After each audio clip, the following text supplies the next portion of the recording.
The 1377 from Crosman, or the 1322 if you want the 22 caliber version of them, it's got to be one of the best-selling air tools that the market has ever seen. There's so many of them. They're so prevalent. They're in all sorts of stores. You can get them at Walmart or Fleet Farm or an actual shop.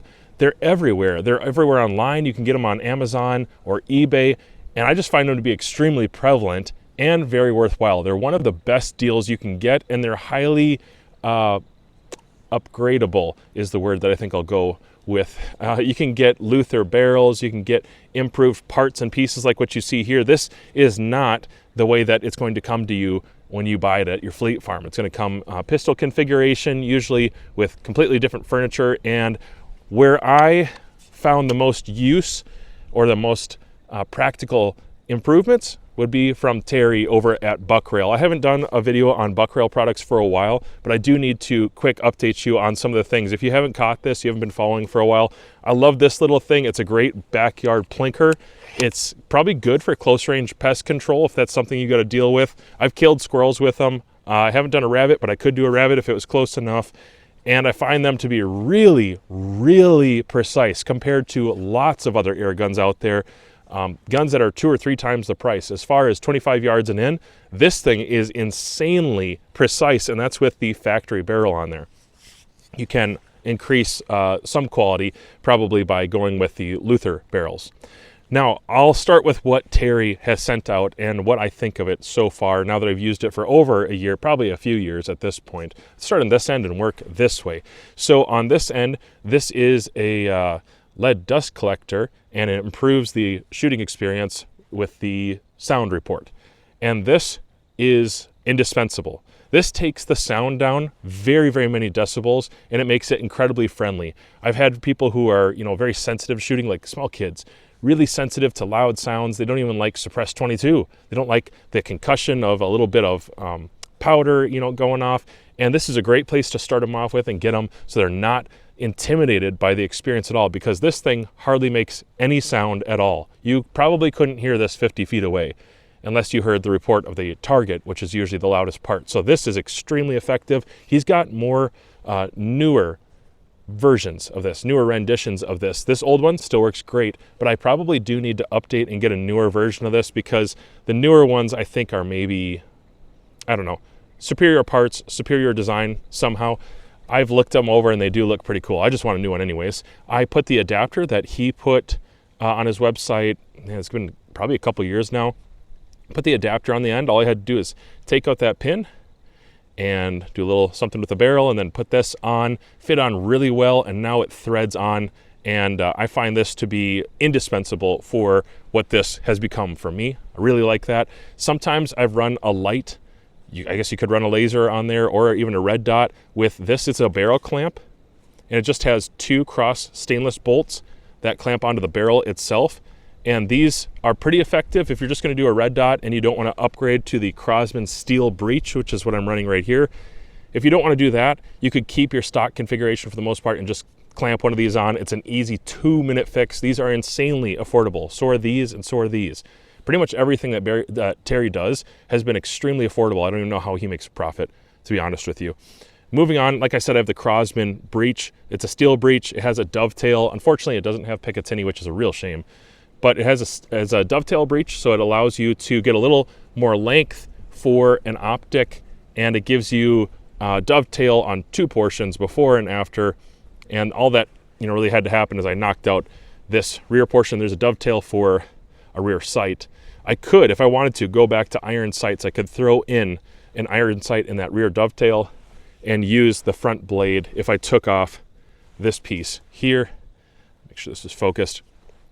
But I like optics. So I'm running a Discovery 1-8, which is a great airgun optic. This has a parallax that goes down to 10 yards. Hey, so this is older me correcting younger me who didn't know any better. Actually, this has a parallax that goes down to 5 yards, which is very, very unique. Not 10 yards. 10 yards would be enough for me. I wouldn't complain, but this one actually goes down to 5. So 1 correction to the younger me from the older me. Now back to the younger me. So for airgun shooting, an LPVO like this. It's a 34 millimeter.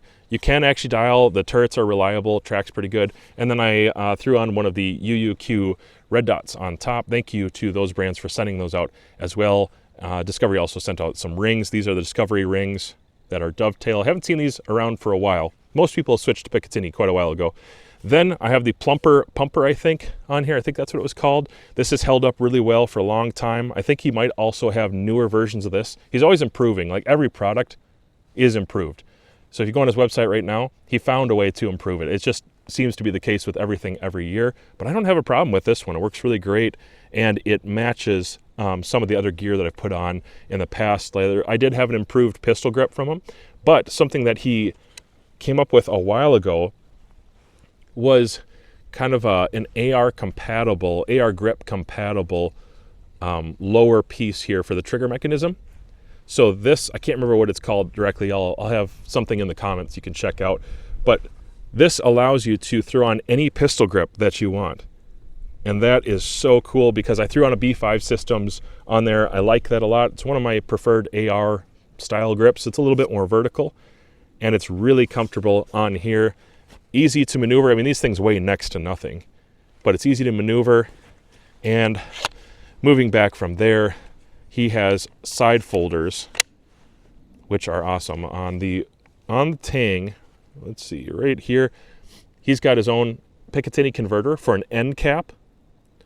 And then you can use his side folder, which is also like 3D printed material. I put on a Magpul MOE stock or whatever. I don't remember which one this is. It's MOE Slim, I think. But I put one of these on there, and that allows me to get the proper eye relief. And when I'm shooting the red dot, I can run it all the way in. Have a little dad on there so I remember what I'm zeroed for. But this side folder is really neat because it allows me to fit it in my backpack. I can take off this LDC device on the end. When I take that off, the whole thing is like, I don't know, 12 inches. So it fits inside of my little Eberly stock, if I can talk. My little backpack, I have a switchblade sitting over here. I can take this thing off. It fits in there perfectly well. I can almost fit it with it angled if I just didn't care that much about this component, but I'm worried that I'll break it. Kind of hard on my backpack sometimes. But it's really neat to have this. It's very, very capable. I was just shooting it. It's a windy day. I was just shooting it at 50 yards. And it's so reliable. I can't believe how well this shoots. You got to put in good ammo. I usually take a little baggie of good ammo with me. It's just quieter when I'm hunting.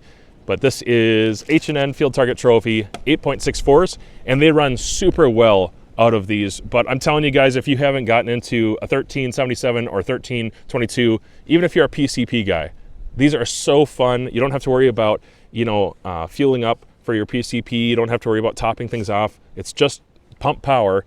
And this one's really easy to pump. It's incredibly quiet. It's incredibly precise, very consistent.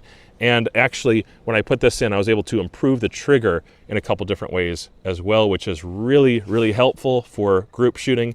I've probably got 10,000 pellets through it. Let me think about that.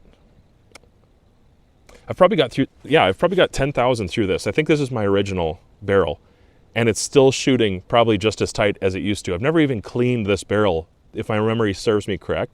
I've never even cleaned this barrel. So they're super reliable, they're fun, they're cheap to shoot, and you can actually really train kids with them or use them for practice like I'm doing today. So if you've never checked out Terry's stuff over at Buckrail, you really need to. I'm a huge fan. I am an affiliate for that, but I run it because I like it. There's other stuff on the market, and I'm aware of that, but I like Terry's more. He's done some really neat collaborations. I do have a video out from SHOT Show. I got to hang out with Terry for just a few minutes over at the Nate Crony booth, and their collaboration is wild. Go check that video out if you haven't seen it yet.